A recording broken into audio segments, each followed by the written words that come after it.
विष्णु बहिनीको त भेल्यु थिएन नि त नयाँ नयाँमा त हैन। स्वर कस्तो राम्रो, ओहो स्याङ्जाकी फलानो माझी बहिनीले कस्तो राम्रो गायकी भन्थ्यौँ हामीले हैन।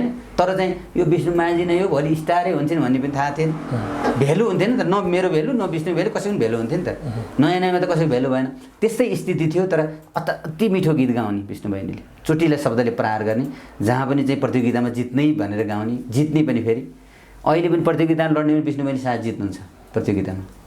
उनलाई जित्ने कोही अहिलेसम्म जन्मिन सकेको छैन। अब स्वरमा त सकेनन्, देखिहालियो हैन। प्रतियोगितात्मक शब्द टुक्कामा पनि जित्ने छैन जस्तो लाग्छ। तर बहिनी बाहिरै आउनुहुन्न समस्या यस्तो छ। कुनै पनि लोकदोहोरी गायक गायिकाले अहिलेसम्म 1 लाख 2 लाख 3 लाखले कसैले गाएको रेकर्ड थिएन नि त। अरू कलाकार कसले गाएको छ र? अरू विधामा पनि त थिएन नि त। त्यही भएर लोकगीत गाएर गाउने जो अभियन्ता हो उसले चाहिँ यति पैसा लिदियो भनेपछि त हामीलाई सबभन्दा धेरै गर्व त हामीलाई हुनु पर्यो नि त। हामी जन्माउने आमा भयौँ नि त लोकगीतका अभियन्ता भएको नाताले। लोकगीतलाई फाइदा भयो हजुर, तर भर्खरै गाउँबाट आउने प्रोड्युसरलाई त घाटा भएन? जो चाहिँ रहरले विष्णु माझीसँग मैले भनिसकेँ, जसले सक्छ नि घाटा र नाफाको कुरा रहेन कि। जस्तो विष्णु माझीलाई तपाईँले भनेको सही, फेरि विष्णु माझीको भोकल हाल्न पाए हुन्थ्यो भनेर सोचेर आउने मान्छेलाई त उनीहरूलाई के हुन्छ भने पैसाको कारणले भोकल राख्न सकिएन भन्ने पर्यो नि पर्न त। त्यो भाइले भनेको ठिक हो, तर अब उसको रेटै त्यस्तो छ त। तपाईँले आइफोनलाई 1 लाख 1.5 लाख नाली पाउनुहुन्छ र? म गरिब छु हजुर, म नेपालको गाउँमा जन्मेको, मलाई चाहिँ आइफोन चलाउन मन लाग्यो, म 1,50,000 मसँग भएन, मसँग जम्मा 20,000 छ, लौ न आइफोन दियो कसैले दिन्छ र? त्यही त हो नि, ब्रान्ड भन्ने ब्रान्ड नै। तर हामी लोक गायक गायकले गर्व गर्नुपर्छ। कोही विरोध गर्ने पनि होला नि, फेरि विष्णु माझी यत्रो पैसा धेरै लिई हामी भोकल हाल्न सकेनौँ, कोही के त्यही खेती गर्ने पनि त होला नि साथीहरू त हैन। विष्णु माझी भोकल हालेर अनि युट्युबमा अपलोड गरेर त्यो खेती गर्ने पनि त होला नि। उहाँहरूले चाहिँ लाग्न सक्ला, फेरि 2 लाख रुपियाँ तिर्न सकिएन विरोधै गर्नुपर्छ भन्ने टाइपले पनि हुनसक्छ है, मलाई त थाहा छैन। जहाँ जाने घुस नदिई काम हुँदैन। हामीले त एउटा राजा पालेका थियौँ, त्यो राजा फाल्नको लागि हामी दिन रात सडकमा दौडेर, सडकमा लाठी खाएर गोली खाएर हामीले राजा फालियो नि त। हामी पनि त्यसमा, तपाईँ पनि त्यसमा सहभागी हुनुहुन्थ्यो, हामी थियौँ, फालियो। तर हामी त विडम्बना अफसोच हामीले त्यो राजा फाल्न त गल्ती गरिएछ नि त। अहिले त हामीले 753 जना राजा पालिरहेको छौँ नि देशमा। नेता पुलिस कर्मचारी सबले मिली खाए, कहिले भन्ने होला बरै जनताका दिन आए। कोही भन्छन् राजा आऊ देश बचाऊ, कोही भन्छन् दलहरूको मती सच्चाओ, म त भन्छु यो देशलाई काया पलट गर्ने सच्चा नेता हो। देशमा यी नेताहरूले विकासै गरेनन् क्या। जसले गर्न चाहनियो, गर्न चाहनेलाई माथि पुग्नै दिँदैनन्। जसले गर्दैन, जसले भ्रष्टाचार मात्रै गर्छ उसलाई चाहिँ माथि माथि माथि पुर्याइरहेछन्। 1 चोटि 2 चोटि 3 चोटि 5 चोटि नियुक्त गरिरहेछन्। एउटा युवराज खतिवडा भन्ने हेर्नुहोस् त, ऊ पनि मान्छेको छोरो होइन, उसलाई चाहिँ योजना आयोगको उपाध्यक्ष, अनि त्यहाँबाट फेरि राजीनामा गराएर हो कि कार्यकाल सकिएर फेरि राष्ट्र ब्याङ्कको गभर्नर, फेरि फर्काएर योजना आयोगको फेरि उपाध्यक्ष, अनि त्यसपछि राष्ट्रिय सभामा सांसद, अनि अर्थमन्त्रीमा कुनै हालतमा केही उपाय लाएर टिकाउन नसकेपछि फेरि प्रधानमन्त्रीको सल्लाहकार, त्यो पनि केही उपाय लाएन, विरोध भयो, फेरि अहिले अमेरिकाको राजदूतमा सिपाही भइरहेछ। यस्तो पनि हुन्छ हालत यो देशमा। अरू एउटा के भन्छ निमित्त कार्यकारी पुगेको छ अहिले, त्यो 1 नम्बरको भ्रष्टाचार रहेछ भने त हामीले अहिले प्रमाणले देखिसक्यौँ त। बिजुली किन काटेको, हाम्रो घरका बिजुली किन काटेको, कुलमान हुँदा किन काटिएन, अहिलेको त्यो निमित्त कार्यकारी को हो त्यो हुँदा किन बिजुली काटेको? सर्जकहरूको फेसबुक स्टाटसहरू अहिले पछिल्लो समय बहसको विषय बन्न थालेको छ। हजुर, विभिन्न कलाकारहरूले चाहिँ यो पछिल्लो गतिविधिसँग केन्द्रित हुने हो भने सर्जकको मान्यता घट्न थाल्यो नेपाली लोकदोहोरी क्षेत्रमा भन्ने खालको व्याख्या विश्लेषण हुन थालेको छ। तपाईँ एउटा लगानीकर्ता पनि प्रस्तुता पनि, अब यसरी भनौँ लगानीकर्ता भन्ने त्यो प्रस्तुतामा जोडिहाल्यो, जसँगै तपाईँ एउटा गायक मात्र नभएर तपाईँ सर्जक पनि भएको हुनाले यो 3 पक्षलाई संयुक्त रूपमा लाँदा के भन्नुहुन्छ? हामीले यो सेनिटाइजर प्रयोग गर्नुपर्छ, साबुन पानीले हात धुनुपर्छ, मास्क लगाउनुपर्छ भन्ने सन्देशहरू दिँदै गीतहरू पनि गाउँदै आयौँ। अनि त्यसको 1-2 महिना पछाडि फेरि आफैलाई कोरोना पोजिटिभ भयो। त्यो पोजिटिभिटी सामना गऱ्यौँ र त्यो कोरोना हुनु चाहिँ ठुलो कुरा रहेनछ भन्ने कुरा चाहिँ आफैले भोगेपछि थाहा भयो।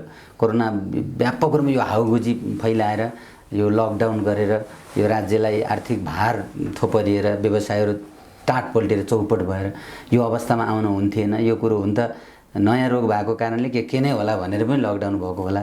अब आजभोलि हामी त सबैले देख्दैछौँ लकडाउनको मतलबै छैन सरकारलाई। पहिले यसै गरी मतलबै नगरिदिएको भए यो चौपट पनि हुने थिएन। यो कुरा चाहिँ मलाई भोगेपछि मात्रै थाहा भयो।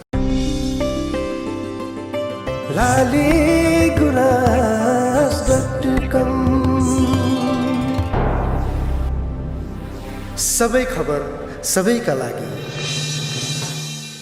नमस्कार, हार्दिक स्वागत छ लालीगुराँस.com मा। लालीगुराँस.com को साथमा म कमल सरगम छु। लालीगुराँस.com मा आज नेपाली लोकदोहोरी क्षेत्रमा पछिल्लो समय तपाईले रुचाइराख्नु भएका गायक, लामो समयदेखि निरन्तर अगाडि बढिराख्नु भएका सर्जक पनि हुनुहुन्छ। राष्ट्रिय लोकदोहोरी प्रतिष्ठानका निवर्तमान केन्द्रीय सदस्य र विशेषतः दोहोरी गीतलाई अगाडि बढाउनका लागि पूर्व मेची पश्चिम महाकाली डुलिराख्नु भएका गायक नवीन पौडेलसँग केही विशेष कुराकानी गर्नेछु। श्रृङ्खला अन्तिम समयमा होला। नवीनजी स्वागत छ। धन्यवाद। लालीगुराँस अनलाइन टेलिभिजन हेरेर बस्नुहुने सबैलाई मेरो तर्फबाट पनि नमस्कार छ। कस्तो छ पछिल्लो समय? देश दौडानमा पनि हुनुहुन्थ्यो कि क्या यो कोरोना सङ्क्रमणको बिचमा? जब यो कोभिड-19 को आक्रान्त विश्वभरि फैलियो, त्यसको असर नेपालमा नि रह्यो र यो कोरोना भाइरसबाट डराउनु हुँदैन, यसबाट बच्नको लागि विभिन्न उपायहरू छन् भन्दै एउटा अभियान लिएर चाहिँ करिब 50-52 जिल्लामा गएर यो अभियान सञ्चालन गरेर फर्कियो। कोसँग थियो यो अभियान? कसले चालेको थियो अभियान? चाहिँ नारद खतिवडा हास्य कलाकार दाई लगायत हामी थियौँ। यो नेपाल सरकारद्वारा आयोजित कार्यक्रम थियो। कार्यक्रम निकै नै सक्सेसफुल भयो र कार्यक्रम सकेर आइसकेपछि हामीले यो सेनिटाइजर प्रयोग गर्नुपर्छ, साबुन पानीले हात धुनुपर्छ, मास्क लगाउनुपर्छ भन्ने सन्देशहरू दिँदै गीतहरू पनि गाउँदै आयौँ। अनि त्यसको 1-2 महिना पछाडि फेरि आफैलाई कोरोना पोजिटिभ भयो। त्यो पोजिटिभिटी सामना गऱ्यौँ र त्यो कोरोना हुनु चाहिँ ठुलो कुरा रहेनछ भन्ने कुरा चाहिँ आफैले भोगेपछि थाहा भयो। कोरोना व्यापक रूपमा यो हाउगुजी फैलाएर यो लकडाउन गरेर यो राज्यलाई आर्थिक भार थोपरिएर व्यवसायहरू टाट पल्टेर चौपट भएर यो अवस्थामा आउन हुन्थेन। यो कुरो हुन त नयाँ रोग भएको कारणले के नै होला भनेर पनि लकडाउन भएको होला। अब आजभोलि हामी त सबैले देख्दैछौँ लकडाउनको मतलबै छैन सरकारलाई। पहिले यसै गरी मतलबै नगरिदिएको भए यो चौपट पनि हुने थिएन। यो कुरा चाहिँ मलाई भोगेपछि मात्रै थाहा भयो। ओके, ठिक छ। कोरोना त एक हिसाबले बिस्तारै समुदायमा फैलिरहेछ। त्यो तपाईँले भनेअनुसारले व्याख्या विश्लेषण गर्ने हो भने पनि एक तौरबाट ठिक होला, अर्को तौरबाट स्वास्थ्यको चिन्ता पनि त लिनुपर्ने परिस्थिति छ। यसकारण पनि कि घरमा बुढी आमा बुवाहरू हुनेहरूको लागि त समस्या छ नि। वृद्धको लागि त समस्या छ एकदमै। दीर्घरोगी वृद्धको लागि चाहिँ यो कोरोना भाइरसको जीवाणुले छोयो भने उनीहरूलाई निकै नै अप्ठ्यारो पार्छ। त तपाईँको भनेअनुसार त जेसुकै होस् भने, तर हामी स्वस्थ मान्छेलाई भने म भन्दै कुरो काट्यो। हामी स्वस्थ मान्छे जो अलिकति उमेरका छौँ, जसको इम्युनिटी पावर अलिक बढी छ, उनीहरूलाई चाहिँ जस्तो हामीहरूलाई चाहिँ कोरोनाले छोएर पनि केही असर गर्दैन। तर साना बालबालिकालाई हामीले कोरोना भयो भने हामीले उहाँलाई बालबालिकालाई छुनु भएन, अगाडि जानु भएन। अनि वृद्धलाई र दीर्घरोगीहरूलाई चाहिँ हामी छुनु भएन। नत्र पनि कोरोना लाग्यो भनेर भित्र बस्ने, अब कामकाजै नगर्ने, पेट भोको राखेर त अर्थ रहेन नि त। यो अर्थमा चाहिँ कोरोना लागेर केही पनि हुँदैन स्वस्थ र शरीर छ भने। तर दीर्घरोगीहरू साना बालबालिका अगाडि चाहिँ जानु हुँदैन, मेरो मनसाय त्यो।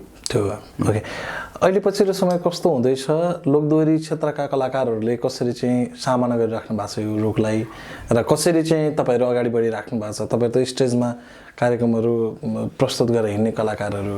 हजुर, हामी अब अहिले पनि ठ्याक्कै यो महिनादेखि नै निकै नै मेला महोत्सवको चार्मिङ हुन्थ्यो र विभिन्न मेला महोत्सवमा विभिन्न ठाउँमा अहिले चाहिँ हाम्रो सेड्युल वाइज नै हिँड्नुपर्ने थियो।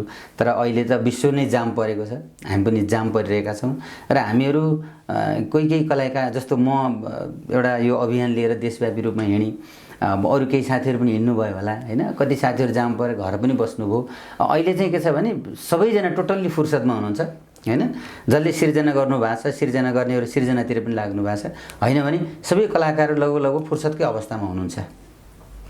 जस हिँडडुलमा पनि अलिकति समस्या चाहिँ छ कलाकारहरू। जोखिम सबभन्दा बढी कलाकारलाई डर छ क्या हामीलाई, किन हामीलाई नै ग्यादरिङ चाहिन्छ। अनि ग्यादरिङ चाहिने मान्छेले ग्यादरिङ गर्ने मान्छे आउँदैन, एउटा कुरा। अर्को कुरा, बाहिर हिँड्ने कुरो पनि भएन। यो कोरोनाको डर छ नि त। कोरोनाको डर मलाई जसरी पर्यो त्यसरी कोरोना केही पनि होइन भन्ने सबैले बुझेको भए यो केही पनि होइन हुन्थ्यो र जमातै केही पनि हुँदैन भन्नेको ठुलो। तपाईँ आफै कोरोना सबभन्दा जोखिमपूर्ण चिज हो भनेर 52-53 जिल्ला घुम्यो भन्नुहुन्छ, फेरि तपाईँ फेरि यहाँ आएर कोरोना केही पनि होइन भन्नुहुन्छ। त्यही म भन्दैछु, कोरोनाबाट बच्न, कोरोना मात्रै होइन हरेक रोग व्याधिबाट बच्नको लागि सरसफाइमै ध्यान दिनु सबभन्दा उत्तम उपाय नै हो। चाहे तपाईँको कोरोना हो, चाहे रुगाखोकी हो, चाहे जेसुकै रोग लागोस्, त्यो रोगको लागि सरसफाइ, व्यक्तिगत सरसफाइ नै सबभन्दा ठुलो ध्यान हो। ध्यान दिनु राम्रो हो। घरको सरसफाइ, व्यक्तिको सरसफाइ, होइन, टोलको सरसफाइ गऱ्यो भने नै हरेक कीटाणुबाट चाहिँ हामी जोगिन्छ नि त। यही कोरोनाबाट पनि हात धौँ, सेनिटाइजर प्रयोग गरौँ, साबुन पानीले हात धौँ, मास्क लगाऊँ, एकअर्काको मान्छेसँग एकदमै टाढा रहौँ, अर्काको थुकको छिटाले, हाछुको छिटाले चाहिँ यो कोरोना मात्रै होइन अन्य रोगहरू पनि त सर्छ नि त, सर्थ्यो नि त पोहोर परा पनि त। त्यही भएर यो जोगियौँ भन्दै हामीले सचेतना फैलाउँदै हिँड्यौँ र अलिकति बढी हाउगुजी छ नि त। कोरोना के रहेछ त कोरोना, आखिरमा कोरोनाको औषधि नै छैन, कोरोनाले मान्छे मरिन रहेछ, बर्बाद खत्तम जिन्दगी हुने रहेछ भन्ने त हामीले सोचेको हो नि त। तर मलाई परेपछि त्यो चाहिँ होइन रहेछ है। अहिले पनि केही चलेका सामाजिक अभियन्ताले कोरोना लगाइरहेछ, मिडियामा बोलिरहनु भएको छ, कोरोनाले केही गर्यो त आखिरमा, गरेन नि त। त्यस कारणले स्वस्थ मान्छे डराउनु पर्दैन है भन्ने मेरो आशय हो। अब प्रसङ्ग पछिल्लो समयको यो माहौलहरूबाट अलिकति फरक भए पनि प्रसङ्ग त्यहाँ अलि बढी नै बहसको रूपमा जोडियो। सर्जकहरूको फेसबुक स्टाटसहरू अहिले पछिल्लो समय बहसको विषय बन्न थालेको छ। विभिन्न कलाकारहरूले चाहिँ यो पछिल्लो गतिविधिसँग केन्द्रित हुने हो भने सर्जकको मान्यता घट्न थाल्यो नेपाली लोकदोहोरी क्षेत्रमा भन्ने खालको व्याख्या विश्लेषण हुन थालेको छ। तपाईँ एउटा लगानीकर्ता पनि, प्रस्तुता पनि, अब यसरी भनौँ लगानीकर्ता भन्ने त्यो प्रस्तुतामा जोडिहाल्यो, जसँगै तपाईँ एउटा गायक मात्र नभएर तपाईँ सर्जक पनि भएको हुनाले यो तीन पक्षलाई संयुक्त रूपमा लाँदा के भन्नुहुन्छ? अहिले ठ्याक्कै कमलजीले भन्न खोजेको कुरा पनि अलिअलि मैले मनन गरेँ। यो के छ भने कसैले जस्तो म जिन्दगीमा केही पनि पाएको छैन, तर मलाई कमल भाइले नवीन दाइ केही ला तँलाई भने केही दिनुभयो भने सबभन्दा ठुलो कुरो, तपाईँ दिने मान्छे सबभन्दा ठुलो कुरा हो क्या। तपाईँले घुमाएर सोद्धा पनि म सिधा भनिदिन्छु होइन। तपाईँले मलाई, म भोको मान्छेलाई नवीन दाइ तपाईँ भोको हुनुहुँदो रहेछ, ल 500 रुपियाँ लिएर जानुहोस् तपाईँ खानुहोस् भन्यो भने सबभन्दा ठुलो कुरो तपाईँले मलाई भोक मेटाइदिनु भयो नि 500 रुपियाँ दिएर, तपाईँ नै सबभन्दा ठुलो कुरा हो। मतलब तपाईँले मलाई एउटा लय दिनुभयो, एउटा शब्द दिनुभयो, तपाईँले आफै गाइदिनु भयो भने सबभन्दा ठुलो नै तपाईँ हो। यदि तपाईँले नदिएको भए, तपाईँले नदिँदासम्म त म भोकै नै रहने रहेछु नि त। हो, आफू भोको रहँदाखेरि जुन पीडा थियो, कसैले आएर भोक मारिदियो भने त्यो भोक मारिदिने मान्छेलाई सर्वेसर्वा ठान्नै पर्छ। तर हाम्रो साङ्गीतिक क्षेत्रमा अहिले लडाइँ देखिएको छ, स्टाटस देखिएको छ, बहस देखिएको छ होइन। कसले के खायो अरे, उसले के खायो अरे, ढिस्कानाले के खायो अरे, त्यो भन्नु चाहिँ उचित थिएन भन्ने लाग्छ मलाई पनि। अहिले पछिल्लो समयका कुराहरू मैले धेरै सुनेको छु। म यो विषयमा धेरै बोल्दा पनि बोल्दिनँ फेरि होइन, इन्टरफेयर गर्दिनँ। भाइहरूले जुन मिलाउनु भयो काण्डलाई, त्यो त्यतातिर गएन मैले, मतलब त्यसपछि पनि त बहस हो नि त। बस हुनुपर्छ, हुनुपर्छ। बस के हुनुपर्छ भने अहिले भाइले भनेको कुरा ठ्याक्कै लय बनाउने मान्छे, शब्द लेख्ने मान्छे, सङ्गीतको 3टा विधामध्ये अथवा रोयल्टीको यो जुन अहिले कुरा चलिरहेको छ, रोयल्टीका कुरा उठ्दाखेरि सबभन्दा अग्राधिकार भनेको लय बनाउने मान्छे र शब्द लेख्ने मान्छे हुन्छ, सङ्गीतकार हुन्छ भन्ने छ कानुनमा पनि। जसले लय शब्द बनाएर चाहिँ दिन्छ अथवा उसले गाइदिन्छ त्यो नै सबभन्दा ठुलो मान्छे हो भनेर चाहिँ विधानले पनि भनेको छ। हाम्रो यो साङ्गीतिक कुरा, बौद्धिक सम्पत्ति। तर विधानलाई किन मान्दैन नि त? यही त, विधानलाई नमान्दा त कुरो बिग्रियो त। त्यही भेल्यु छैन नि त। शब्द लेख्नेको भेल्यु छैन, लय बनाउनेको भेल्यु छैन। जसले भाका सिर्जना गर्छ, भाका सिर्जना गर्नेको भेल्यु छैन, लय शब्द लेख्नेको भेल्यु छैन। जो स्टेजमा प्रस्तुत हुन्छ, जो अगाडि देखिन्छ, उसको मात्रै भेल्यु छ। ऊ कहाँबाट? त्यो त तपाईँहरूले बिगार्नु भयो नि त। स्टेज जाने, कलाकारको नाम नलिदिने, सर्जक कसैलाई नचिनाइदिने। समस्या यही हो, समस्या यही नै हो, हामीबाट बिग्रिएको। म एउटा उदाहरणको पात्र हो, हामी बिग्रेको हामीबाटै हो। अझ मेरो कुरा गर्ने हो भने त अब देश, अघि भाइले भने जस्तै मेची महाकाली लगभग सबै गएँ, विश्वका धेरै देश पनि गएँ होइन। जहाँ गएँ मेरो आफ्नो मात्रै गीत गाइरहेको छु, मैले अरूका गीत गाउँदा पनि गाउँदिनँ, अर्का गीत गाउँदा पनि गाउँदिनँ। र के पनि समस्या यही पर्छ कमल भाइ, समस्या यही नै पर्छ। के समस्या पर्छ भने फलानाले नाम लिएन, ढिस्कानाले नाम लिएन भन्छ, अर्का गीत गायो भने बाइचान्स बिर्सेर नाम नलिएको भए पनि समस्या यही आउँछ भनेर मैले अर्को गीत गाएको पनि छैन। तर यदि तपाईँको शब्द हो, तपाईँको लय हो र मैले गीत गाइदिएको छु भने हामीले चाहिँ भन्न जरुरी छ फलानाको लय हो, फलानाको शब्द हो। त्यो मात्रै होइन, त्यो मात्रै होइन, कानुनले नदेओस्, कानुनले नभनोस्, तर व्यवहारिकताको हिसाबले के गर्नुपर्छ भने कुनै पनि ठाउँमा गएर मैले पर्फर्मेन्स गरेर मैले केही रकम आर्जन गरेँ भने त्यो शब्द लेख्ने मान्छेलाई पनि बचाउनुपर्छ, त्यो लय बनाउने मान्छेलाई पनि बचाउनुपर्छ भनेर सोच्नु पर्ने हो प्रस्तुताहरूले, स्टेजमा पर्फर्म गर्नेहरूले। तर यहाँ त नैतिकताको खडेरी छ नि त। यो नैतिकता खडेरीले चाहिँ कसै चाहिँ अग्रजबाटै सुरु भएको हो, मतलब एक स्टेप अहिले आएका नयाँ कलाकारहरूले सिक्न नसक्नुको कारण एक स्टेप अलिकति अगाडि बढेका कलाकारहरूबाटै यो भएको हो होइन। जो अगाडि देखियो, जो अगाडि पर्दामा देखियो उसकै रहेछ, अथवा उनै म पाएँ हो, उनी म ठुलो हो, मेरो यो सबै भन्ने चाहिँ भान चाहिँ परेको हो। कानुनले एकातिर व्याख्या गरेको छ, तर व्यवहारले अर्कोतिर लैदियो भएको, यति नै हो। जसले गर्दा यो अलि पछिल्लो समयको तरङ्गित एकदमै तरङ्ग सिर्जना भयो कि। जस्तो अहिले के बहिनीहरूको भाइहरूको आइरहेछ नि त यो कुराहरू, यी कुराहरू पनि यो धेरै कुरा बुझ्दा बुझ्दै पनि बुझ पचाउँदा यस्तो भएको भन्ने लाग्छ मलाई कि। अब म प्रसङ्ग अलिकति मोड्छु, हुन त यो कुरा आउनुपर्ने थियो, मैले सोधिहालेँ। तपाईँ अलि बढी चलेका कलाकारहरूसँग पनि सङ्गत गरेको व्यक्तित्व, अहिले नेपाली लोकदोहोरी क्षेत्र अर्को बहसको विषय के पनि भनिएको छ भने यसलाई अलिक गम्भीरको रूपमा हेर्न सकेन, हजुर, कलाकारहरूले अलिकति गम्भीरताको रूपमा हेर्नुपर्ने परिस्थिति पनि बनेको छ। दोहोरी क्षेत्र यति मङ्गिएको छ। हजुर, आज नवीन पौडेलले एउटा गीत गर्नु पर्यो भने 6-7 लाख बोकेर आउनुपर्छ, एकदमै हैन?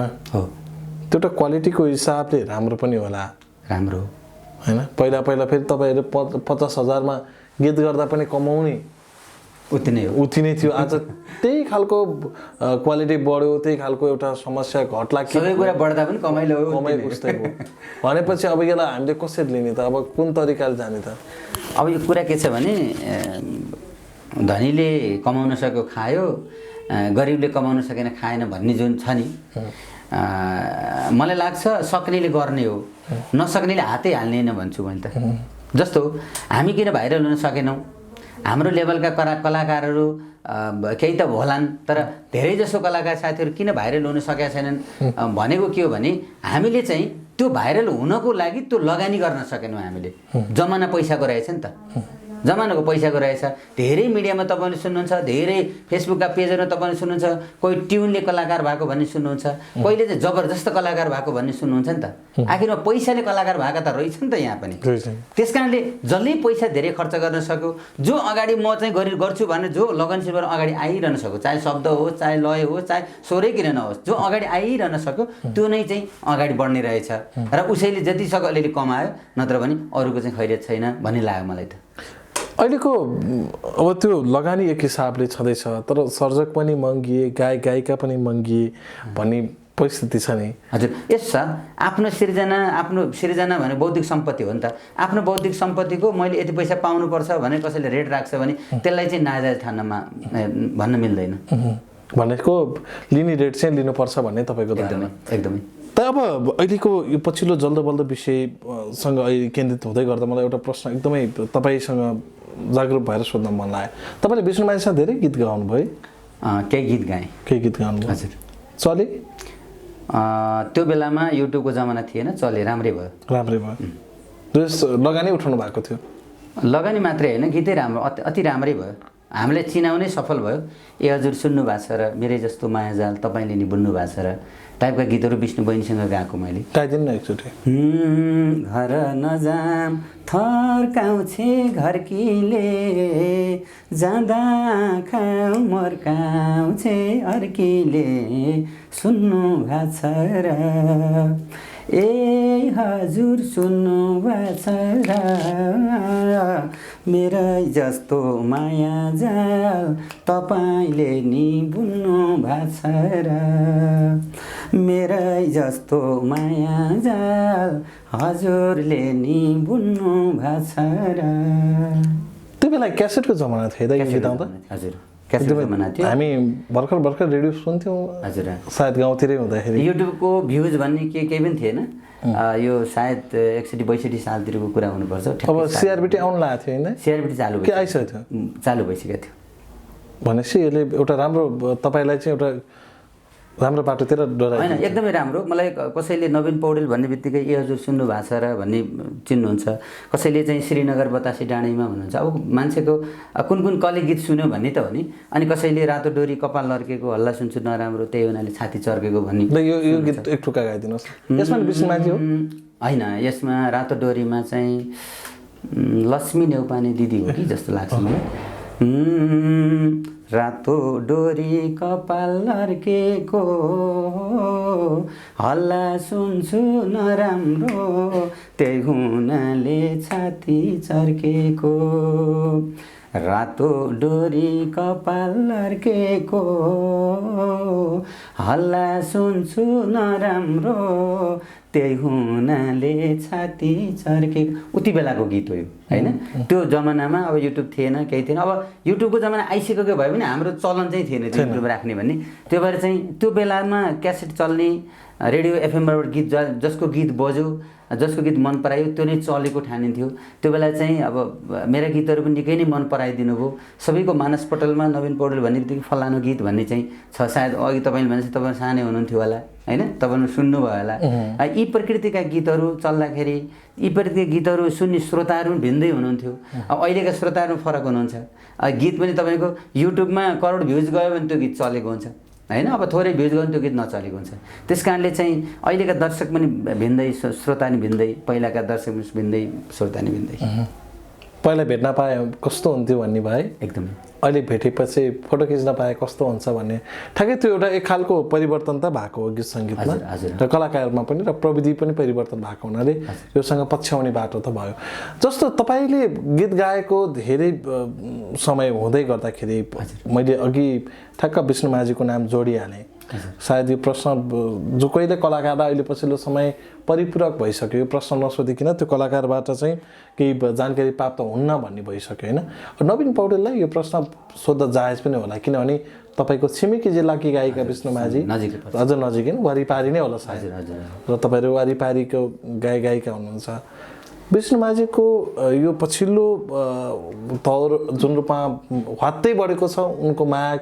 उनको साङ्गीतिक यात्राको चर्चा र राम्रो ठुलै पत्रिका हो यो इन्टरनेसनल पेपरमा पनि विष्णु माझीको विषयमा लेखिएको समाचार थियो त्यहाँ भनेको थियो विष्णु माझीको रेटसँगै विष्णु माझीको झन् माग बढेको छ भन्ने त्यसले तपाईँहरूलाई उत्साह बढाउँछ कि बढाउँदैन हामीलाई अटोमेटिक उत्साह बढाउँछ नै किन बढाउँछ भने हामीले पैसा पे गर्न सकेनौँ या हामीले गाउन लाउन सकेनौँ भन्दैमा हामीले चाहिँ त्यसलाई कम आकलन गर्न मिल्दैन हामीलाई कुनै पनि लोकदोहोरी अभियन्ताको कुनै पनि गायक गायिकाले अथवा शब्द सङ्कलक लय सङ्कलक जसले गर्छ उहाँहरूको रेट बढ्नु नै हाम्रो रेट बढ्नु हो क्या हाम्रो गर्वले छाती फुल्छ हाम्रो विष्णु माझीले 2 लाख रुपियाँ लिइरहँदा यो नवीन पौडेल 2 लाख लिए जस्तै हो किनकि जसले लिए पनि आखिरमा लोकगीत गाउनेले लिएको छ नि त लोकदोहोरी गाउनेले नै लिएको छ त्यस कारणले हामीलाई गर्व फिल हुन्छ कति तिर्नु भएको थियो पहिला त अब ठ्याक्कै त याद छैन मलाई तर पनि टेन्टेटिभ त्यति बेला चलेको रेटमा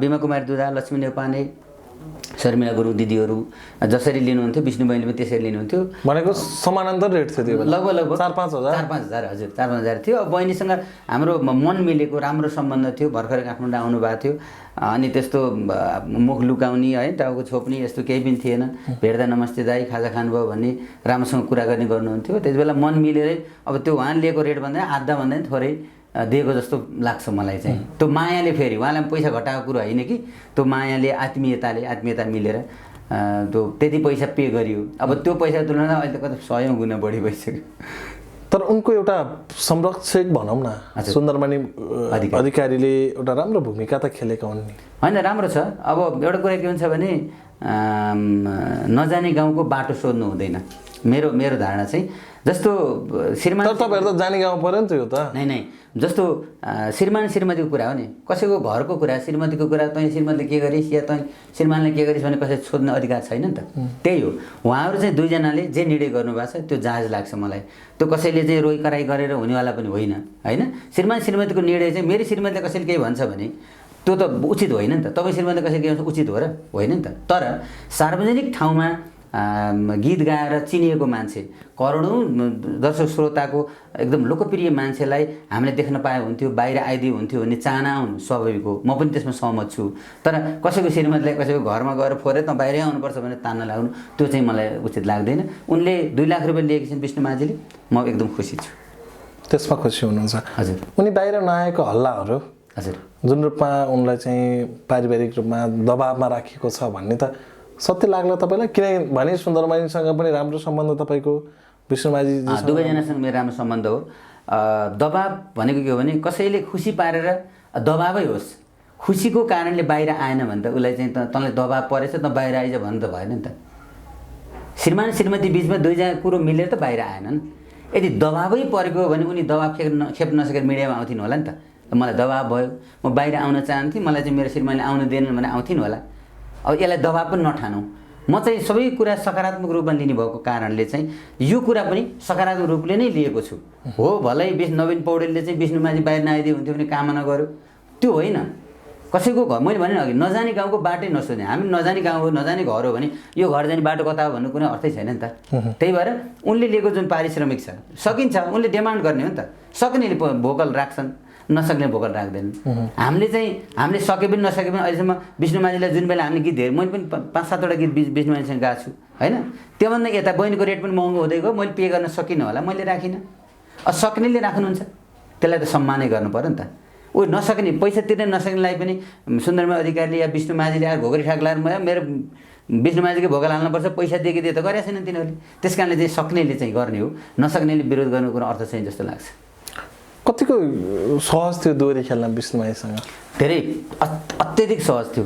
अहिले जति पनि हामीले दोहोरी प्रतियोगितामा गीत गाउँदै हिँड्छौँ नि, अहिले हामीले गाउने दोहोरी प्रतियोगिताका शब्दभन्दा विष्णुमाझीको शब्द धेरै चोटिला हुन्थे, धेरै तिखा, धेरै तिखो शब्दले प्रहार गर्ने र जहाँ पनि फर्स्ट सेकेन्ड थर्ड हुने विष्णुमाझी। तपाईँ पनि पर्नुभयो छ? म विष्णु बहिनीसँग चाहिँ एउटै टिममा चाहिँ परिनँ, तर चाहिँ हामी जाने टिमहरूमा चाहिँ सँगसँगै कहिले पछाडि कहिले अगाडि भएर हामी गाउँथ्यौँ। विष्णुमाझीले गाउँदाखेरि तपाईँ पछाडि कोरस भएर नै? कोरस नै भनेको हाम्रो टिम छुट्टै, उहाँहरूको टिम छुट्टै, उहाँहरूले गाउँदा हामीले हेर्थ्यौँ नि त। त्यो भएर हाम्रो टिम छुट्टै हुन्थ्यो। बहिनीको टिममा म बसिनँ। तर रमाइलो त हुन्थ्यो होला उहाँले जितेर जाँदा। उहाँ दिदीले जितेर जाँदा, जस्तो विष्णुमाझीले जितेर जाँदा हजुर तपाईँले हारेर फर्किँदा कस्तो महसुस हुन्थ्यो? ठ्याक्कै हामीले हारेर हिँडेको र उहाँले जितेर गएको त मलाई याद छैन होइन। तर चाहिँ हामी सँगसँगै प्रतियोगिता मात्रै हुन्थ्यो। एउटै प्रतियोगितामा तपाईँको अहिले जस्तो होइन नि त। पहिला त 40 टिम, 50 टिम, 100 टिम हुन्थ्यो होइन। को कहाँबाट कसरी आयो भन्ने। अब नयाँमा त विष्णु बहिनीको त भेल्यु थिएन नि त नयाँमा त होइन। स्वर कस्तो राम्रो, ओहो स्याङ्जाकी फलानु माझी बहिनीले कस्तो राम्रो गायकी भन्थ्यौँ हामीले होइन। तर चाहिँ यो विष्णुमाझी नै हो भोलि स्टारै हुन्छन् भन्ने पनि थाहा थिएन। भेल्यु हुन्थेन नि त, न मेरो भेल्यु न विष्णु भेल्यु, कसैको भेल्यु हुन्थ्यो नि त। नयाँमा त कसैको भेल्यु भएन। त्यस्तै स्थिति थियो। तर अति मिठो गीत गाउने विष्णु बहिनीले, चोटिला शब्दले प्रहार गर्ने, जहाँ पनि चाहिँ प्रतियोगितामा जित्नै भनेर गाउने, जित्ने पनि। फेरि अहिले पनि प्रतियोगितामा लड्ने पनि विष्णु बहिनी साथ जित्नुहुन्छ प्रतियोगितामा। उनलाई जित्ने कोही अहिलेसम्म जन्मिन सकेको छैन। अब स्वरमा त सकेनन्, देखिहालियो होइन। प्रतियोगितात्मक शब्द टुक्कामा पनि जित्ने छैन जस्तो लाग्छ। तर बहिनी बाहिरै आउनुहुन्न, समस्या जस्तो समस्या। त्यो एउटा फलदायी रूपमा पनि हेर्नुपर्छ। जस्तो हामीलाई जुनको कति महत्त्व छ। यस, जुन त आकाशमा झऱ्यो भने त त्यसको महत्त्व त नरहला। कामै छ, जमिनमा झऱ्यो भने कामै छैन। आकाशबाट जमिनमा झऱ्यो भने जुनको महत्त्व छ त छैन। त्यस्तै हो, हामीले गर्व गर्नुपर्छ। विष्णुमाझी यो स्थानमा पुग्नु भनेको हाम्रो लागि सही हो भने, लोकदोहोरी कलाकारको लागि सही हो, अन्य क्षेत्रका लागि पनि सही छ नि। विष्णुमाझी अरू क्षेत्रलाई हामी नभनौँ न। कुनै पनि लोकदोहोरी गायक गायिकाले अहिलेसम्म 1 लाख 2 लाख 3 लाखले कसैले गाएको रेकर्ड थिएन नि त। अरू कलाकार कसले गाएको छ र? अरू विधामा पनि त थिएन नि त। त्यही भएर लोकगीत गाएर गाउने जो अभियन्ता हो उसले चाहिँ यति पैसा लिदियो भनेपछि त हामीलाई सबभन्दा धेरै गर्व त हामीलाई हुनु पर्यो नि त। हामी जन्माउने आमा भयो नि त लोकगीतका अभियन्ता भएको नाताले। लोकगीतलाई फाइदा भयो हजुर, तर भर्खरै गाउँबाट आउने प्रोड्युसरलाई त घाटा भएन? जो चाहिँ रहरले विष्णुमाझीसँग मैले भनिसकेँ, जसले सक्छ नि घाटा र नाफाको कुरा रहेन कि। जस्तो विष्णुमाझीलाई तपाईँले भनेको सही। फेरि विष्णुमाझीको भोकल हाल्न पाए हुन्थ्यो भनेर सोचेर आउने मान्छेलाई त उनीहरूलाई के हुन्छ भने पैसाको कारणले भोकल राख्न सकिएन भन्ने पर्यो नि पर्न त। त्यो भाइले भनेको ठिक हो, तर उसको रेटै त्यस्तो छ त। तपाईँले आइफोनलाई 1 लाख 1.5 लाख नाली पाउनुहुन्छ र? म गरिब छु हजुर, म नेपालको गाउँमा जन्मेको, मलाई चाहिँ आइफोन चलाउन मन लाग्यो, म 1,50,000 मसँग भएन, मसँग जम्मा 20,000 छ, लौ न आइफोन दियो कसैले दिन्छ र? त्यही त हो नि, ब्रान्ड भन्ने ब्रान्ड नै एक खालको ब्रान्ड चाहिँ हो विष्णुमाझी। त्यसमा गर्व गर्नुपर्छ। हामी लोक गायकले गर्व गर्नुपर्छ। कोही विरोध गर्ने पनि होला नि। फेरि विष्णुमाझी यत्रो पैसा धेरै लिई हामी भोकल हाल्न सकेनौँ, कोही त्यही खेती गर्ने पनि त होला नि साथीहरू त होइन। विष्णुमाझी भोकल हालेर अनि युट्युबमा अपलोड गरेर त्यो खेती गर्ने पनि त होला नि। उहाँहरूले चाहिँ लाग्न सक्ला। फेरि 2 लाख रुपियाँ तिर्न सकिएन, विरोधै गर्नुपर्छ भन्ने टाइपले पनि हुनसक्छ है, मलाई त थाहा छैन। त्यस कारणले चाहिँ मलाई अहिले विष्णु बहिनीको भोकल चाहियो भने म हालौँला, म 2 लाखै तिरेर हालौँला, तर मलाई अहिले चाहिएको छैन नि त। त्यो भएर हामी सपोर्ट गर्नुपर्छ। अब म थोरै नजिक तपाईँको अझ नजिकको साथी, हजुर, तपाईँले एउटै स्टेजमा पनि धेरै गीत गाउनु भयो होला, एउटै जिल्लावासी हजुर, बद्री पङ्गेनीसँग थोरै जोडिन्छु। उहाँसँग चाहिँ कतिको सहकार्य भयो सँगै? बद्रीजीसँग मेरो अत्यन्त धेरै सहकार्य भयो। मलाई असाध्यै बद्रीजीले पनि माया गर्ने र मैले पनि माया गर्ने। 2060 को दशकमा हामी काठमाडौँसँगै थियौँ। म त्यति बेला व्यावसायिक रूपले काठमाडौँ बसेको थिइनँ, बद्रीजी व्यावसायिक रूपले बस्नुभएको थियो। म दाइहरूको पसल हुँदा दाइहरूसँग बस्थेँ, अनि बद्रीजी पनि दाइहरूकोमा जानुहुन्थ्यो। त्यो हुँदा चिनजान भएर हामी यति मिल्थ्यौँ। त्यो मिलेको परिणाम चाहिँ बद्रीजीको घरमा गएर म 1 महिना बसेको छु रामपुर, पाल्पा रामपुरमा। मेरो चाहिँ दर्लम डाँडा बगनासकाली, बद्रीजीको रामपुर। बद्रीजी र म गएर रामपुरमा यहाँबाट बस चढेर गएर 1 महिनासम्म बद्रीजीको घरमा गएर म बसेको छु भनेपछि कति मिल्छ मलाई, हैन? कति मिल्छ होला त्यो अब हजुरले अनुमान गर्नुहोस्। अब आजभोलि उहाँ पनि बिजी, म पनि बिजी, धेरै भेट पनि भइँदैन, हैन? अब लाग्दो हो, बद्रीजीलाई पनि लाग्दो, नवीनले मलाई उछिन लागि, अब मलाई पनि मनमा लाग्दो, बद्रीजी मलाई उछिने कहाँ पुगिसक्यो भन्ने लाग्दो। मभन्दा त धेरै नाम कमाउनु भएको छ नि त, हैन? त्यो त म स्वीकार्छु नि फेरि। त्यस कारणले चाहिँ ममा कसैलाई पनि आजसम्म मैले जानेर चाहेरसम्म मैले बद्रीजी मात्रै होइन, मैले हरेक कलाकारलाई म सम्मानै गर्छु। कसैलाई अहिलेसम्म नराम्रो बोले पनि छैन, बोल्न पनि नपरोस्, हैन? सबैलाई सम्मान गर्छु। त्यो मध्येको बद्री पङ्गेनीजी मेरो असाध्यै मिल्ने साथी हो, हैन? उहाँले बद्री पङ्गेनीकै कार्यकालमा तपाईँ केन्द्रीय सदस्य हुनुहुन्छ? बद्रीजीको कार्यकालमा अगाडि हो म। त्यो कार्यकालमा तपाईँ सचिवमा लड्नु भएको थियो? लडेको थिएँ, म पराजित भएँ। यसपालि लड्नुभयो? फेरि पराजित भएँ म यसपालि पनि? हजुर। भनेको यो पनि अलिकति संस्थागत रूपबाट पनि अलि ठुलै पदमा जान चाहिँ अलिक गाह्रै छ। धेरै गाह्रो छ। यो गाह्रो कस्तो छ भने जसलाई च्याप्न सक्यो त्यो चाहिँ माथि पुग्छ, च्याप्न सकेन भने त्यो माथि पुग्दैन। त्यो जहाँ पनि हो, हाम्रो लोकदोरी प्रतिष्ठानमा मात्रै होइन, त्यो हरेक पार्टीमा पनि त्यही हो, जहाँ पनि त्यही हो। तपाईँ नेकपा एमाले, तत्कालीन नेकपा एमाले हुँदाखेरि हजुर पूर्ण रूपमा एमालेका गीतहरू गाएर पनि हिँड्नुभयो र आफूलाई पनि एमालेकै गायक भनेर चिनाउँदै पनि हिँड्नुभयो है? होइन, म पार्टी भन्दा पनि देश समृद्ध बन्नुपर्छ। त्यो देश समृद्ध बन्नको लागि कुनै न कुनै पार्टीले 2/3 मत ल्याएर चाहिँ देशमा कायापलट हुनुपर्छ भन्ने भिजनले पनि हिँडेको हो, होइन? त्यो भिजनले हिँड्दाखेरि मैले अब हुन त बद्रीजीले गीत निकाल्नुभयो, सबैले सुन्नुभयो, तर बद्रीजी भन्दा पनि अगाडि मैले गीत बनाएर रेडी गरेको थिएँ। तर मलाई चाहिँ यो पार्टी यो एउटा मात्रै पार्टीको रहेछ भने ट्याग लाग्छ भने गीत मैले निकालिनँ। मेरो गीत पनि छ, यसै एमाले त्यसै एमाले, कोहीलाई कर्काप लाउनै पर्दैन, देशै एमाले भने गीत रेडी गरेर बजारमा निकाल्नेवाला थिएँ म। तर मलाई चाहिँ के हुन्छ भने ट्याग लाग्छ नि त। अहिले बद्रीजीलाई कति गाली गरेका छन् मान्छेहरू, विपरीत विचारका मान्छे गाली गरेका छैनन्। अनि मैले चाहिँ यसै एमाले त्यसै एमाले, यसै माओवादी त्यसै माओवादी, यसै कम्युनिस्ट त्यसै कम्युनिस्ट, कोहीलाई कर्काप लाउनै पर्दैन, देशै कम्युनिस्ट। यसरी मैले गीत रेडी गरेर बसेको थिएँ। ठ्याक्क साथीहरूले चाहिँ सबै पनि मोबाइल निकाल्नु पनि म अनि ब्यागमा मैले निकालिनँ। मलाई एक त ट्याग पनि लाग्छ भन्ने डर थियो, र अर्को कुरा फेरि बद्रीजीले पनि मलाई रोक्नुभयो। यो सत्य त बोल्नुपर्छ। म युरोपको कार्यक्रममा एकचोटि पनि गएको थिइनँ। बद्रीजीले म ठ्याक्क कुन देशबाट प्रोग्रामबाट आएको थिएँ, नवीनजी तपाईँलाई जो कुन चाहिँ नेपाली काङ्ग्रेसको केले चाहिँ तपाईँलाई कार्यक्रममा बोलाउँदैछ, तपाईँ पार्टीमा देख्नु भने तपाईँलाई बोलाउन नै ख्याल गर्नुहोस् भन्नुभयो। ठ्याक चुनावको माहौल थियो, उहाँले मेरो भलाइको लागि नै भन्नुभयो, होइन?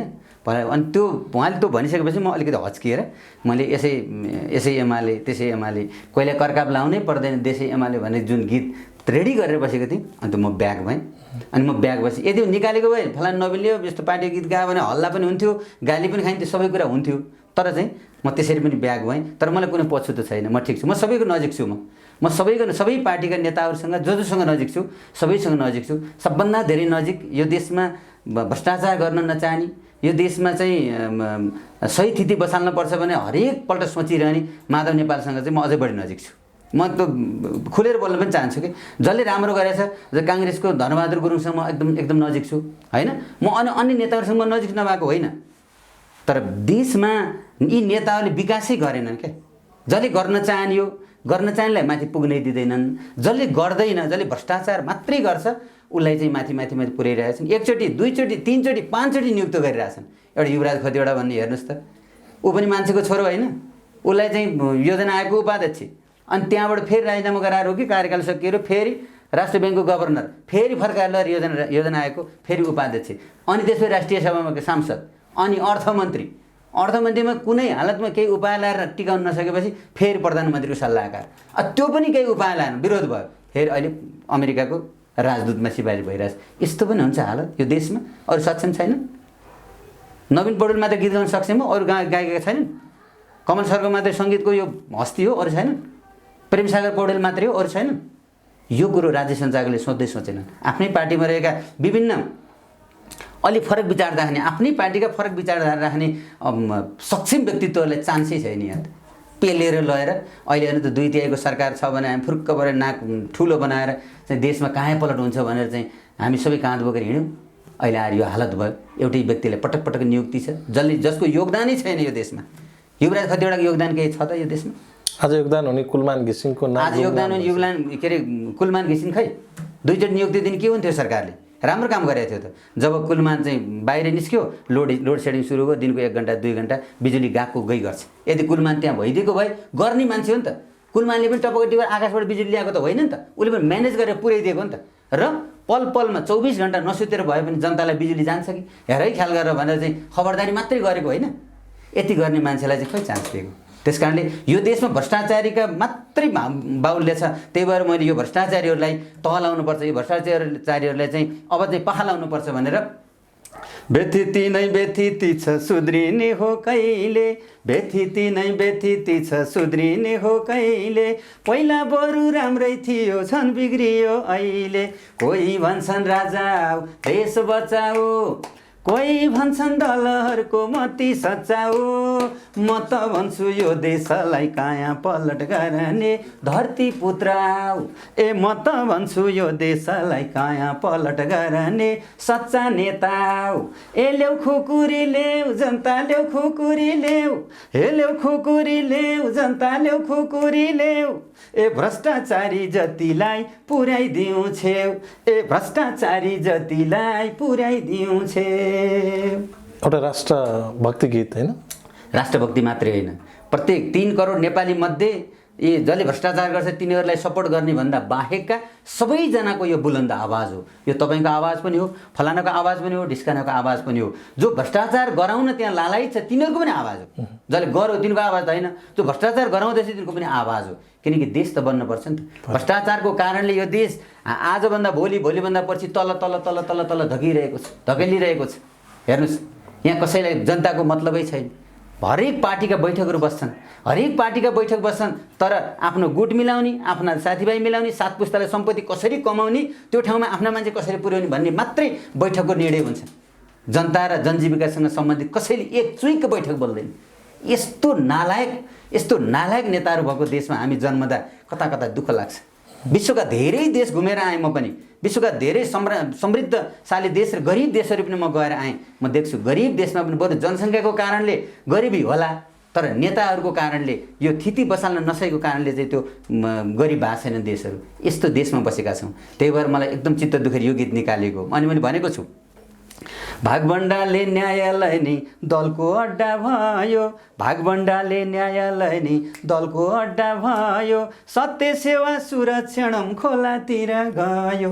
कोही भन्छन् राजा देश बचाऊ, कोही भन्छन् दलहरूको मती सचाऊ, म त भन्छु यो देशलाई काया पलट गर्ने राष्ट्रवादी आऊ, बरु म त भन्छु यो देशलाई काया पलट गर्ने धरती पुत्र आऊ।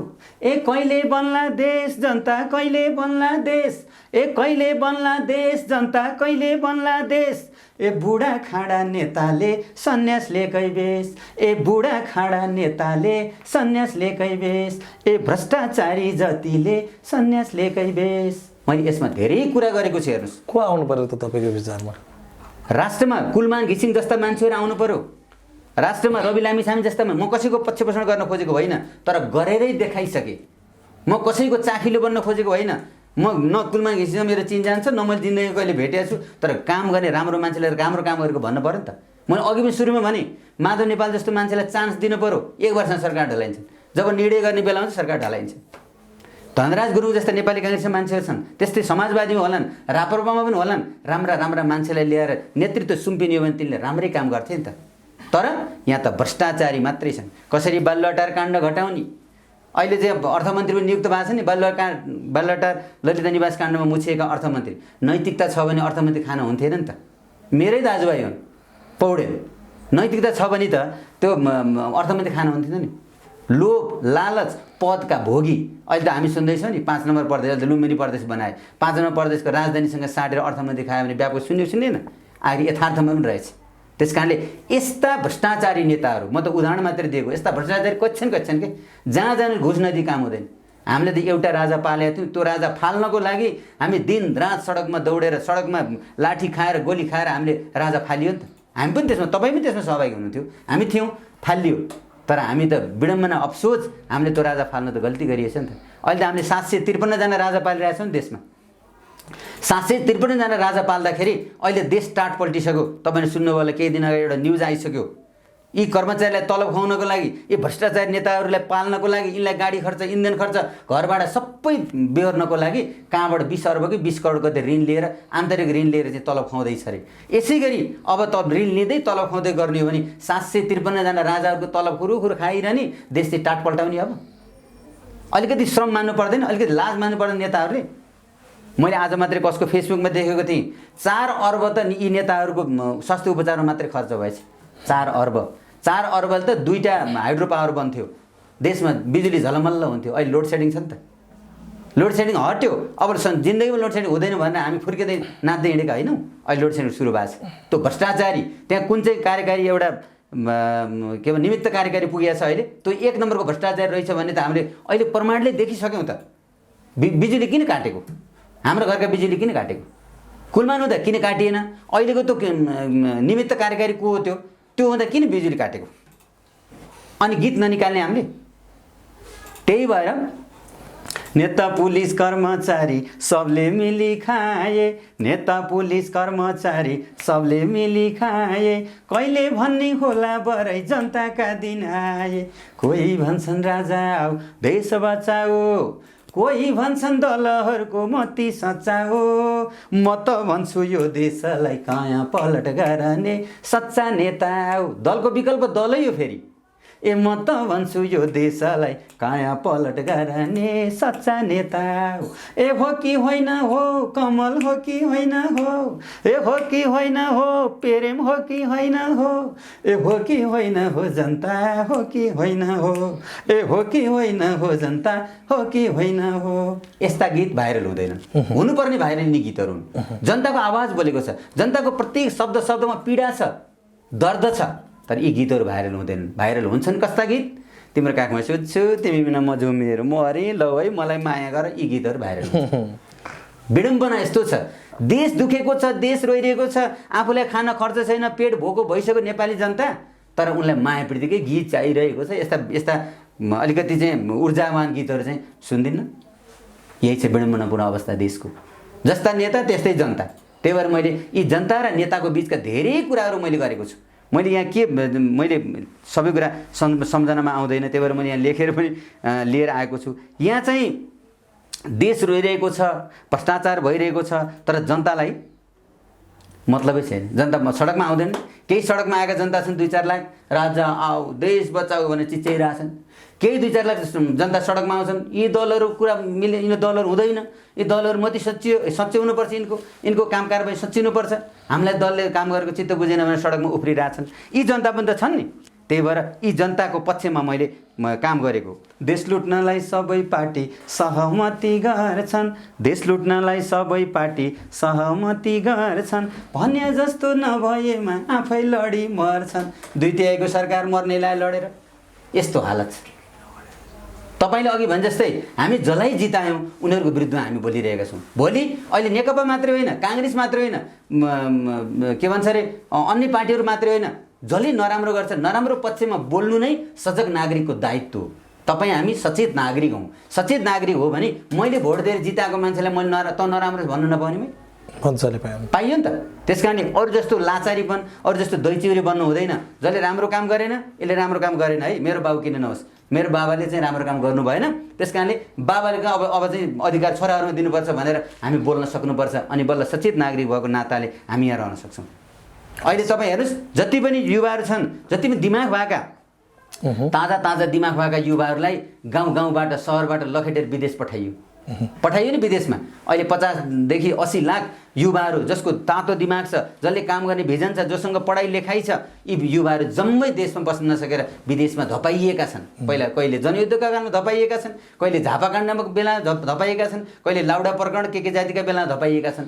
विभिन्न कालखण्डमा त्यस्ता क्षमतावान युवाहरू विदेशमा लखेटिएका छन्। अनि तिनैले पठाएको रेमिटेन्सले फेरि यो रेमिटेन्सले धानिएको देश हो भन्दै जुङ्गा मसारेका छन् नेताहरूले। फेरि ल्याइनुहोस् तिनलाई धपाएर। त्यही भएर मैले यिनीहरूको लागि धेरैवटा गीत गाएको छु। स्वर्ग जस्तो नेपाल हेर्न विदेशी आउँछन्, स्वर्ग जस्तो नेपाल हेर्न विदेशी आउँछन्, धुलो धुवा व्यथिति नै उपहार पाउँछन्। व्यथिति होइन त यहाँ? सही हो। ल हेर्नुहोस्, अस्ति भर्खर म बुटोलबाट काठमाडौँ आएँ। म उता प्लेनबाट नआइकन म राजमार्ग हुँदै आएँ। बाटो यति खराब छ, देशको लाइफलाइन भने छाती फुलाएका छन्। अनि धेरै राम्रो काम गरे भनेर हाम्रो अहिलेको के यातायात मन्त्री के न फुर्ती लागेका छन्। यही हो त बाटो? यातायात मन्त्री काठमाडौँ मात्रै गरेर हुन्छ? आफ्नो घर मात्रै सजाएर हुन्छ राम्रो हुन्छ? करेसा बारी यता दायाँमा हेर्नु पर्दैन? यो देश त सबै हेर्ने दायित्व त्यही मन्त्रीको होला नि त, विभागीय मन्त्रीको। अनि खै त यो लाइफलाइन पुरै कच्ची जस्तो छ बाटो, लाजमर्दो। 4 घन्टामा काठमाडौँ आउने बाटो अहिले 10 घन्टा लाग्छ काठमाडौँ आउँदा। यस्तो हालतमा देश पुर्याउने यी नेताहरू त मेरो अनुरोध छ, बरु कोरोनाले जम्मै नेता लैदियो भन्थ्यो कि। कोरोनाले यदि साँच्चै असर गर्ने हो भने, कोरोना असर त गर्दो रहन्छ, यी नेता जम्मै रोगी छन्, यिनलाई छोइदिए हुन्थ्यो कोरोनाले लगाएर। म यति भनेको छु। अनि हाम्रा साथीहरू पनि मैले मेरो साथीहरू मेरो सङ्गीत क्षेत्रका केही साथीहरूलाई म भन्छु कि मैले स्ट्याटस लेख्दा, मैले चाहिँ फेसबुकमा केही कुरा लेख्दाखेरि मेरो साथीहरू अब्जेक्सन गर्नुहुन्छ। ए नवीनजी के लेख्यो, यस्तो नलेख्यो हेर्दैन। किन नलेख्ने? बालुवाटारमा 83 जना कतिजनाले कोरोना प्रधानमन्त्रीले लाएन होला? बाहिर घोषणै गरेन, ल्याउँदै ल्याएन। प्रधानमन्त्रीले लाएन भने इम्युनिटी पावर बढाउने औषध खुवाए, के गरी सन्चो बनायो होला। सबैले लाग्दा भन्ने लाग्दै। अनि ल है कोरोना लाग्यो हामी त खुसी छौँ भनेर लेख्दाखेरि अनि ए साथी त्यस्तो नलेखे हुन्थ्यो त। मानवीयता सम्झिने हो भने नेपाली जनता भोकमरी लाएर मागेर खाने स्थिति भइसक्यो। यिनको मानवीयता छैन। नेपाली जनता मानवीयता नेताले हेर्नुपर्छ कि पर्दैन? अनि तिनको मानवीयता सम्झिने हामीले यहाँ त म देख्दैछु। मैले पनि भन्थेँ ज्ञानेन्द्र साई भन्ने अनि के जाति भनेर सडकमा उफ्रिरहेछन्, यिनीहरू भौलाएछन् क्या भने मैले सोच्थेँ। तर तिनीहरू त सत्य र सही कुरामा मुद्दा उठाएर सडकमा आएछ नि त। रवि लामिछाने पटक पलमा न्युज 24 मा कुर्लिरहँदाखेरि अनि रवि लामिछाने के बोलेको होला भन्थेँ मैले। सत्य कुरा बोलाएर छ नि रवि लामिछाने। बुझ्दैछन् नेपाली जनताले, सत्य बोल्नेलाई यहाँ चान्सै छैन। सत्य बोल्ने मदन भण्डारी फालिए, त्रिशुली यसलाई हो। सत्य बोल्ने ज्ञानेन्द्र अगाडिका वीरेन्द्र राजा थिए, तिनलाई पनि मारियो। यहाँ सत्य बोल्ने मारिन्छन्। म पनि सत्य बोलिरहेको छु, भोलि मारिनै पर्छ। त्यस कारणले सत्य बोल्ने काम यी भ्रष्टाचारी नेताहरू जबसम्म यो देशमा रहन्छन्, जबसम्म भ्रष्टाचारी नेताले देश सम्हालिरहन्छन्, तबसम्म नेपाली जनताले सुख जिन्दगीमा पाउँदैनन्। यो कुरा लेखेर राख्नुहोस्।